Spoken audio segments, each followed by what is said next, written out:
आखिरकार भारत पाकिस्तान का बंटवारा कब और कैसे हुआ था, और क्या आपको पता है भारत पाकिस्तान के बंटवारे में पाकिस्तान ने क्या क्या मांगा था, और क्या आप जानते हैं इस बंटवारे में कितने लोग मारे गए और कितने लोगों ने अपना घर छोड़ा था, और जिसने भारत और पाकिस्तान के बीच बंटवारा किया वो कौन था और उनका नाम क्या था। आपने बंटवारे को लेकर तो बहुत कुछ पढ़ा होगा, लेकिन आज हम आपको बंटवारे से जुड़े ऐसे कुछ फैक्ट बताने जा रहे हैं जिनके बारे में आपने कभी नहीं सुना होगा, ना ही कहीं पढ़ा होगा। एक ऐसा सजा आज भी हम सभी भुगत रहे हैं। नंबर 2, जब विभाजन होना था तब देश में एक अलग मुस्लिम देश बनाने की बात कही जा रही थी, जिसका सीधा मतलब ये था कि रेड क्लिफ को एक ऐसा बॉर्डर बनाना था जिससे कि ज्यादा से ज्यादा मुस्लिम पाकिस्तान में रह जाएं और ज्यादा से ज्यादा हिंदू और सिख भारत में। लेकिन रेड क्लिफ ने जो बॉर्डर बनाया उससे करीब 50 लाख हिंदू और सिख पाकिस्तान के हिस्से में आए पंजाब में रह गए, और वहीं करीब 50 लाख मुसलमान भारत के हिस्से में आने वाले इतने ज्यादा लोग मारे गए।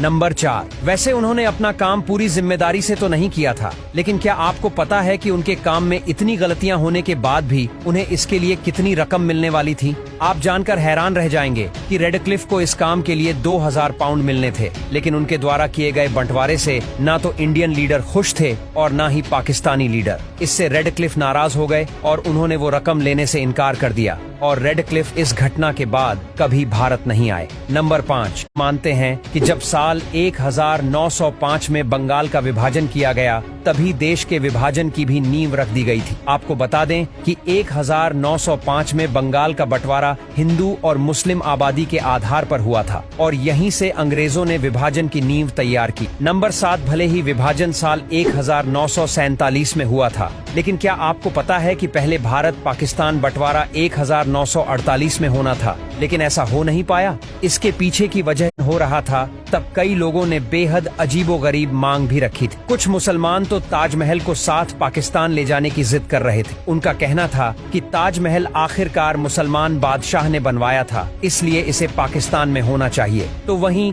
हिंदू साधु सिंधु नदी की मांग को लेकर अड़ गए थे। साधुओं का कहना था कि चाहे जो भी हो जाए सिंधु नदी पाकिस्तान नहीं जानी चाहिए, क्योंकि भारत की संस्कृति सिंधु, गंगा और सरस्वती नदी के किनारे है और यहीं फली फूली है। नंबर कर भारतीय करेंसी का इस्तेमाल किया करता था। 1948 के बाद पाकिस्तान में पाकिस्तानी रुपीस इस्तेमाल होना शुरू हो गए थे और इस नोट पर जिन्ना का फोटो था। नंबर 12, 1948 को प्रधानमंत्री नेहरू ने कुरुक्षेत्र रिफ्यूजी कैंप का दौरा किया था। यह कैंप 1 लाख लोगों के लिए बनाया गया था, लेकिन इसमें 3 गुना लोग रह रहे थे। शाम को यहाँ सरकार की तरफ से डिज्नी फिल्म दिखाई जाती थी, जिसे एक बार में 15,000 लोग देखते थे। नंबर 13, अंग्रेज कितने बेरहम थे ये तो हमें पता